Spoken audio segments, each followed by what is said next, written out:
काय सांगा आता एक तर आता युती कोणी कोणाची करायची याचा अधिकार प्रत्येकाला आहे आणि माननीय उद्धव ठाकरे आणि राज ठाकरे एकत्र येतील अशी चर्चा आहे. ती चर्चाच आहे, ते कधी एकत्र येतील काही सांगता येत नाही आहे. आणि जरी उद्धव ठाकरे आणि राज ठाकरे एकत्र आले तरी मला वाटतं की महाविकास आघाडीमध्ये फूट पडेल आणि उद्धव ठाकरे यांना महाविकास आघाडीतून बाहेर यावं लागेल. आणि जर उद्धव ठाकरे आणि राज ठाकरे एकत्र आले तर आमच्या महायुती अजूनही मजबूत होणार आहे. त्यामुळे आम्हाला त्याची चिंता अजिबात नाही. एकीकडे आपण जर बघितलं तर राज ठाकरे हे प्रतिभावंत नेते आहे, त्यांच्या सभेलाही मोठी गर्दी असते, परंतु सभेला गर्दी राहते परंतु त्यांना मतं मिळत नाही. अशा वेळेस ही युती कशी टिकेल काय वाटतं?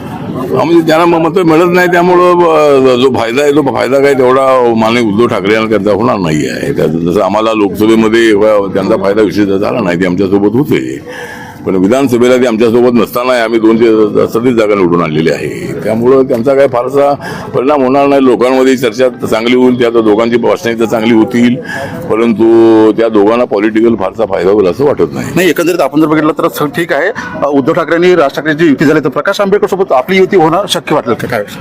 प्रकाश आंबेडकरांसोबत या दोघांची युती झाली तर आमची व्हायला पाहिजे, पण आता आमच्यामध्ये प्रकाश आंबेडकर आहेत आणि जर ते आपली भूमिका काय? माझी भूमिका जर एकत्र येत असेल तर माझी तयारी आहे. दोन पावलं मागे नेण्याची माझी तयारी आहे. प्रकाश आंबेडकरांच्या नेतृत्वाखाली रिपब्लिकन पक्ष म्हणून आपल्याला काम करणं अत्यंत आवश्यक आहे.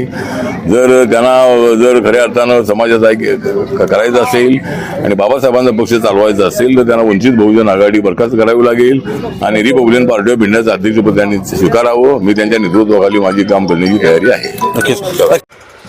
नवीन घडामोडी पाहण्यासाठी आजच आम्ही मुंबईकर 24 तासला लाईक करा, सबस्क्राईब करा आणि अपडेट रहा.